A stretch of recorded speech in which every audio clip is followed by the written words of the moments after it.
পঞ্চায়েত ভোটের আগে ক্রমশ চরমে উঠছে রাজ্য সরকার রাজ্য নির্বাচন কমিশনের টক্কর। কখনো খোদ মুখ্যমন্ত্রী, কখনো বা শাসক দলের অন্যান্য মন্ত্রী সাংসদ বিভিন্ন জেলায় প্রচারে গিয়ে সরাসরি কমিশনারকে নিশানা করেছেন তারা। ইতিমধ্যে সেই সব বক্তব্যের সিডি চেয়ে পাঠিয়েছে কমিশন। কিন্তু ভোটের আদর্শ আচরণবিধি কার্যকর হওয়ার পর এ ধরনের আক্রমণের প্রেক্ষিতে কমিশন কি আইনি ব্যবস্থা নিতে পারে?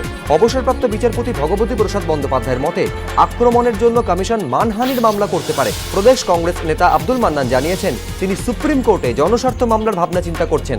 অন্যদিকে রাজ্য নির্বাচন কমিশনারকে আক্রমণের জন্য মুখ্যমন্ত্রীর তীব্র সমালোচনা করেছেন প্রদেশ কংগ্রেস সভাপতি। তিনি সাফ জানিয়েছেন কমিশনারকে সরাতে চাইলে কংগ্রেস মীরা পাণ্ডের হয়ে লড়বে। বুধবার রাজ্যপালের কাছে এ বিষয়ে অভিযোগও জানাবে প্রদেশ কংগ্রেস।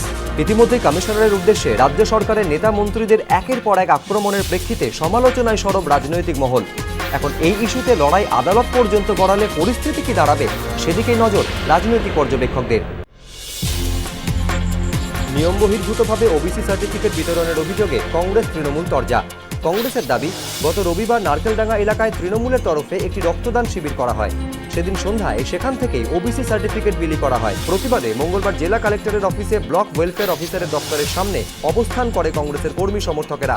ব্লক ওয়েলফেয়ার অফিসারের কাছে একটি স্মারকলিপিও দেন তারা। কংগ্রেসের দাবি, বিষয়টি খতিয়ে দেখার আশ্বাস দিয়েছেন block welfare officer. Trinamool councillor ও মেয়র পরিষদ স্বপন সমাদ্দার অবশ্য জানিয়েছেন, রক্তদান শিবিরের অনুষ্ঠানে ছিলাম, আমাদের উপস্থিতিতে কোনো ওবিসি সার্টিফিকেট দেওয়া হয়নি। রাজনৈতিক মঞ্চকে ব্যবহার করে ওবিসি সার্টিফিকেট দেওয়ার অভিযোগ তদন্ত করে দেখা হচ্ছে। কলকাতা হাইকোর্টে নজিরবিহীন ঘটনা। হলদিয়া মেডিকেল কলেজ মামলায় তাকে প্রভাবিত করার চেষ্টা করা হয়েছে, অভিযোগ প্রধান বিচারপতির। মামলা শুনতে অস্বীকার। নতুন সরকার ক্ষমতায় আসার পরই লক্ষণ শেঠের I Care Institute of Medical Science and Research নিয়ে জটিলতা শুরু হয়। বিচারপতি গিরিশ গুপ্তের এই রায়কে চ্যালেঞ্জ জানিয়ে প্রধান বিচারপতি দ্বারস্থ হয় মেডিকেল কাউন্সিল অফ ইন্ডিয়া।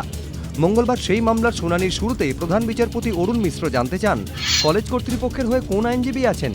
আইনজীবী এস কে কাপুর উঠে দাঁড়িয়ে বলেন তিনি কলেজ কর্তৃপক্ষের আইনজীবী। এরপর প্রধান বিচারপতি অত্যন্ত ক্ষুব্ধ হয়ে বলেন, এই মামলায় আপনার আর কলেজ কর্তৃপক্ষের হয়ে লড়া উচিত নয়। কলেজ কর্তৃপক্ষের কেউ আমাকে প্রভাবিত করার চেষ্টা করছে, আমি আর মামলার শুনানি করব না। এই মামলাটি অন্য এজলাসে পাঠিয়ে দেব। দিন কয়েক ধরে বিতর্ক তৈরি হয়েছিল এবং অভিযোগ উঠেছিল যে শাহরুখ খান তার সারোগেট সন্তান জন্মানোর আগে লিঙ্গ নির্ধারণ করিয়েছেন। এ ব্যাপারে এতদিন মুখ খোলেনি বলিউডের বাদশা। তবে এবার প্রেস বিজ্ঞপ্তি দিয়ে শাহরুখ দাবি করলেন জন্মের আগে শিশুর লিঙ্গ নির্ধারণ করানো হয়নি। বিতর্ক শুরু হওয়ার আগেই জন্ম নিয়েছে তাদের সারোগেট সন্তান আব্রাম। জন্মের পর আব্রামের শারীরিক অবস্থা ভালো ছিল না বলে দুশ্চিন্তায় ছিলেন শাহরুখ, গৌরী এবং তাদের গোটা পরিবার। সেই কারণেই সন্তানের ব্যাপারে মুখে কুলু পেটেছিলেন বলে জানান শাহরুখ। তিনি এও জানান, এটা দুর্ভাগ্য যে নবজাতককে নিয়ে এত কিছু ব্যাখ্যা করতে হচ্ছে। পরিবারের তরফে এটিকে কেবলমাত্র একটি আনন্দের খবর হিসেবে দেখতে পারলেই ভালো হতো।